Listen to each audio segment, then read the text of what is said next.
The sun is going down. You have maybe 40 minutes. You're standing on a ridge in what is now northern Kenya. It's roughly 100,000 years ago. The temperature is going to drop about 15 degrees before midnight. The valley below you is already filling with shadow. You can hear something moving in the grass down there, but you can't see it. And in about half an hour, you won't be able to see anything at all. This is the moment your entire day has been building toward. Everything you did today was preparation for this. Surviving the next 12 hours in the dark. Now here's what nobody tells you. Those 12 hours weren't wasted. They weren't empty. They weren't a blank stretch of terror between one day and the next. What happened in the dark for hundreds of thousands of years shaped your species more profoundly than anything that happened in the light. Language may have started in the dark. Religion definitely did. The first calendars, the first maps, the first stories, the first medicine. Most of it was invented, refined, or passed down between sunset and sunrise. The night wasn't the pause. The night was the point. But we don't remember any of this. We can't. Because for the first time in 300,000 years, our species is trying to live like the dark doesn't exist. We flood our homes with light bright enough to bleach photographs. We stare at screens designed to mimic noon. We treat waking up at 3 a.m. like a medical emergency.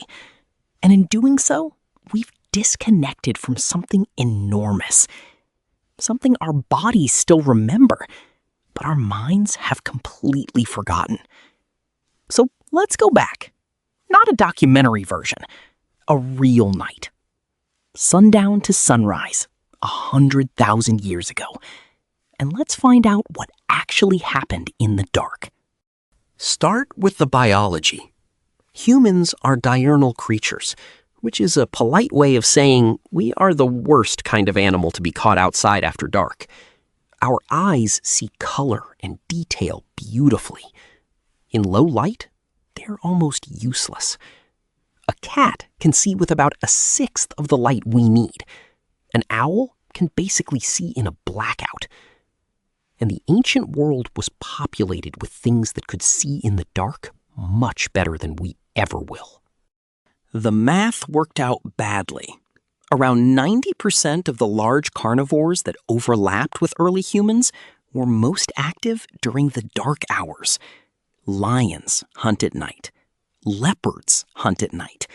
Hyenas hunt at night. Saber-toothed cats, when they were around, hunted at night. If you were a small, slow, poorly armored primate with terrible night vision, sundown was the beginning of a boss fight you were badly underleveled for. Humans did what humans do. They engineered their way out of it. They started with the landscape. Real estate wasn't about square footage. It was about defensibility.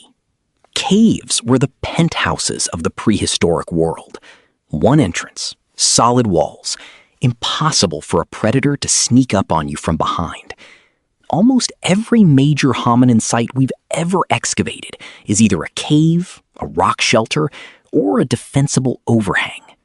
And where caves weren't available, groups slept in trees. There's evidence in the anatomy of early humans that we kept our tree-climbing hardware long after our legs went full bipedal, because we were still going up something at night. But the landscape only got you so far. The real defense was each other. They slept in a pile. Not romantically, practically. 20 people crammed together, sharing body heat. And, this is the important part, sharing sensory watch. Human sleep is variable. Some people are heavy sleepers, some are light sleepers. Some wake at the smallest disturbance and go right back down. In a group of 30, somebody was always half awake. If a leopard came within 20 feet of that group, someone knew. Evolutionary biologists call this the sentinel hypothesis. A tribe where everyone slept the same way had a narrow window of vulnerability. A tribe with variation had effectively 24-hour coverage. But defense was only half the puzzle. There was still the problem of temperature. Even in Africa, night gets cold. In Ice Age Europe, night could kill you in a few hours.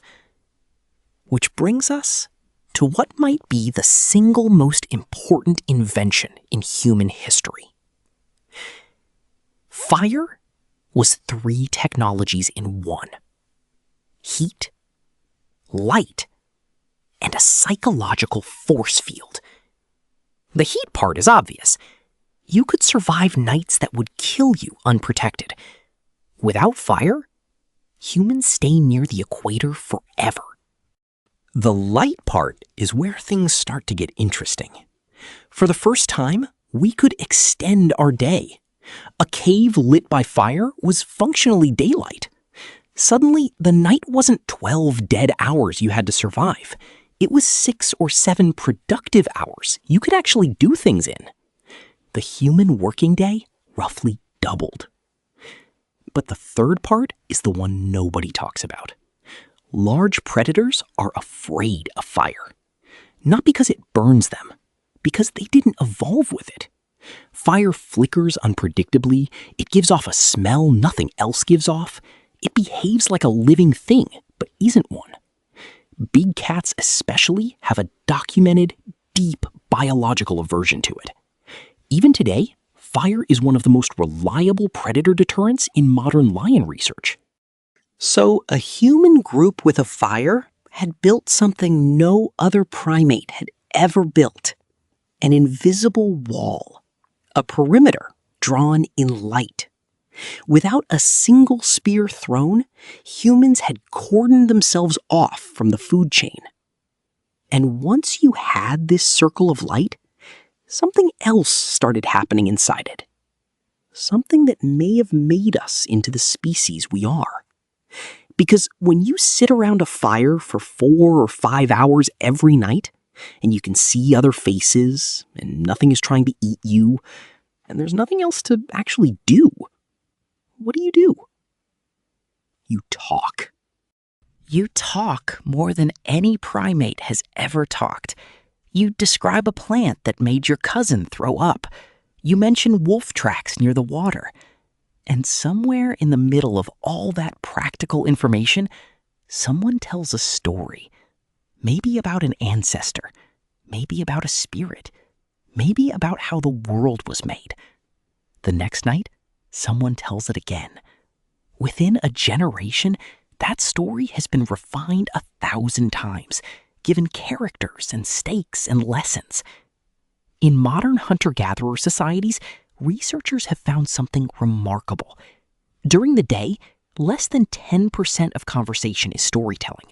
It's practical: where to hunt, what to gather, who's mad at who.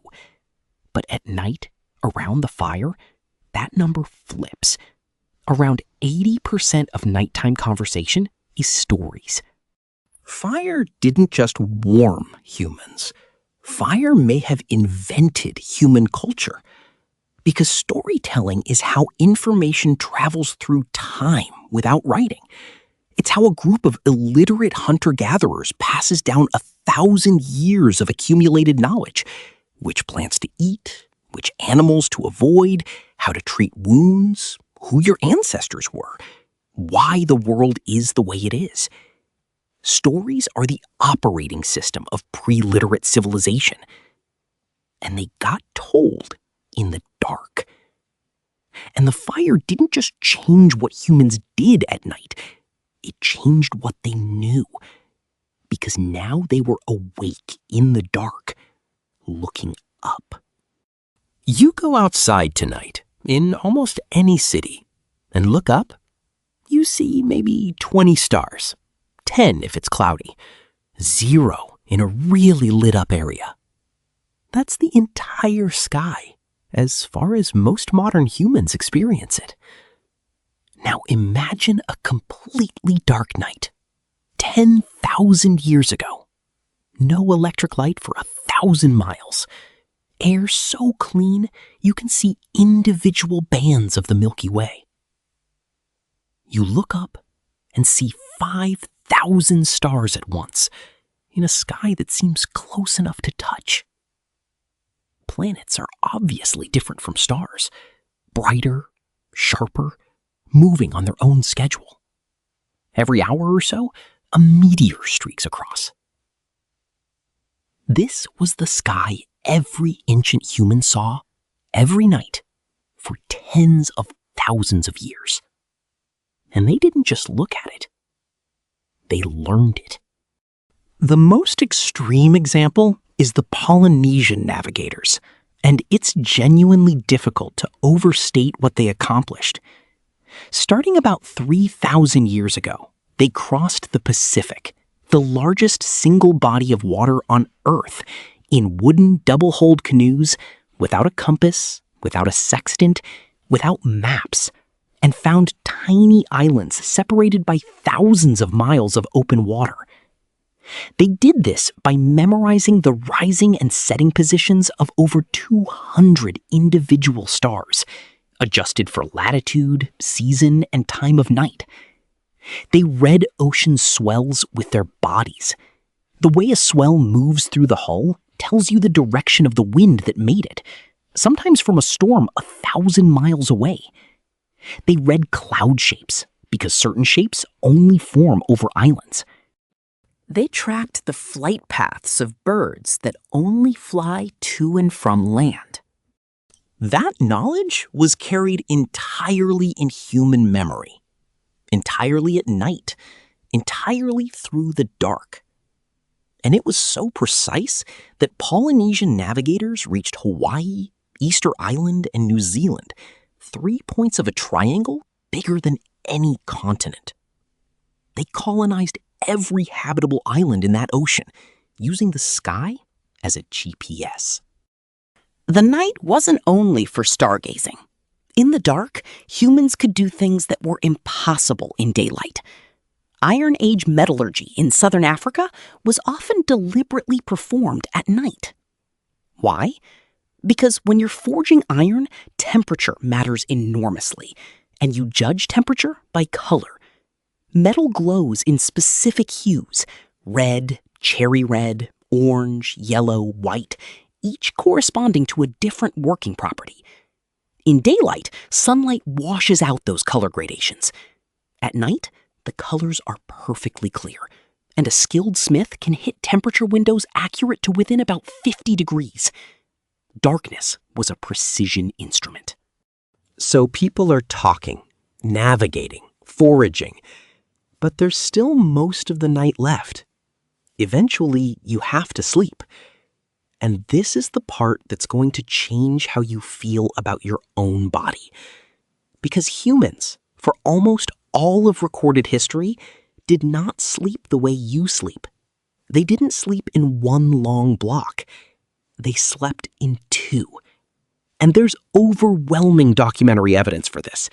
Court records, personal letters, medical texts, sermons, going back to the medieval period, but almost certainly reflecting a pattern much older. A historian named Roger Ekirch spent 16 years compiling references to what people used to call first sleep and second sleep. You went to bed a few hours after sunset, slept for about 4 hours, woke up naturally, without an alarm, feeling calm and clear-headed. Stayed awake for 1 or 2 hours in a state people described as peaceful and lucid. Then back to sleep until dawn. The wakeful period had a name. In English, the watching. In French, dorveil, the border between sleep and waking. And it was considered valuable. Different people did different things with it. Religious people prayed. Every major religious tradition on Earth independently arrived at the conclusion that something important happens between midnight and dawn. Christian monasteries, Islamic tahajjud, Buddhist and Hindu ascetic meditation, all clustered in exactly this window. Other people worked. They tended fires, milked cows, started dough so bread was ready at dawn. Others just visited. In 17th century England, references describe people walking to a neighbor's house at 2 a.m. to sit for an hour and chat quietly before going back to bed. It wasn't strange. It was the shape of the day. And then, around 1800, it started to disappear. The culprit was artificial light. Cheap gas lighting, then electric, made it possible to stay up until 10 or 11 p.m. Bedtime moved later. Total sleep time compressed. The natural gap between first and second sleep folded into a single unbroken block. Within about 100 years, most of the industrial world had forgotten it ever existed. So, if you've ever woken up at 3 a.m., felt strangely calm, laid there in the dark for an hour, thinking clearly about your life, and then peacefully fallen back asleep, that isn't insomnia. That isn't dysfunction. That's a biological ghost. That's your body accessing a pattern it ran for tens of thousands of years, briefly, when the modern world's grip loosens for a moment. You aren't broken. You're doing what your species did. And it wasn't just when they slept that was engineered. It was where. In 2011, researchers excavating Sibudu Cave in South Africa found something remarkable. Layers of ancient bedding dating to 77,000 years ago. These weren't just piles of leaves. They were carefully constructed sleeping platforms. Grasses, sedges, rushes, arranged in flat, compressed layers, each about a centimeter thick. But the detail that made archaeologists sit up was this.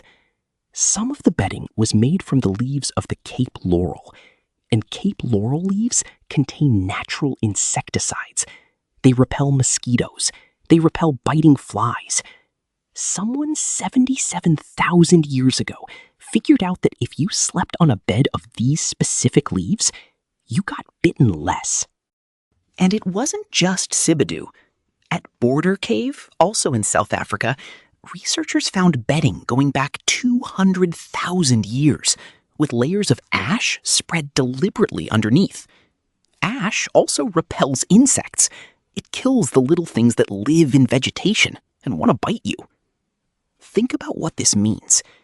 200,000 years ago, before agriculture, before pottery, before writing, someone had already figured out non-obvious pest control. Someone had noticed that certain plants and certain substances made the biting bugs go away. Someone had done the experiment, remembered the result, and taught it to their kids. That's science. Full stop.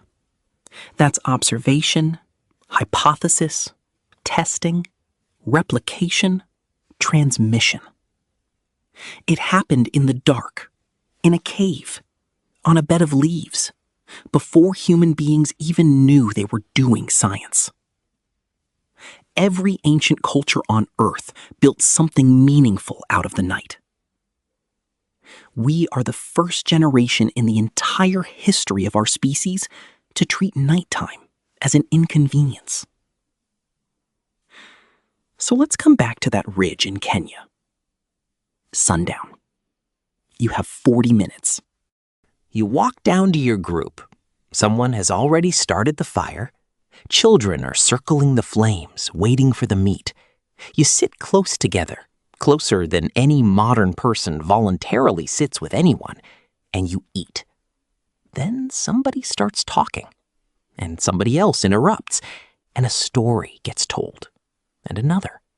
And by the time the fire dies down, you know things about your grandmother's cousin you didn't know yesterday, and a child has heard about a spirit that lives in a certain river. Then you sleep, piled in with the others, on a bed of specific leaves, under a sky with 5,000 stars. You wake around 2 a.m., calmly, for no reason, and you lie there listening to the fire tick and the wind move through the grass. You think about your dead father. You think about tomorrow. And around 3 a.m., you drift back down, and you sleep dreamlessly until the sky turns gray. You have not wasted a single moment of the dark. And every generation after you does it slightly differently, until eventually, one of your descendants, thousands and thousands of generations down the line, builds a machine that mimics the sun. And they forget everything. They forget the stories. They forget the sky. They forget that their bodies are supposed to wake up in the middle of the night, and that when they do, they should not panic. They forget that darkness is not the absence of light. It is a different medium with different rules and enormous depth, and it belongs to them the way it belonged to you. But somewhere deep inside them, wired in by all the nights you and everyone before you spent doing the dark right, is still the memory. And every once in a while, they wake at 3 a.m. for no reason, feeling strangely peaceful. And they lie there in the dark and think slow, clear thoughts. And they don't know it, but they're remembering you.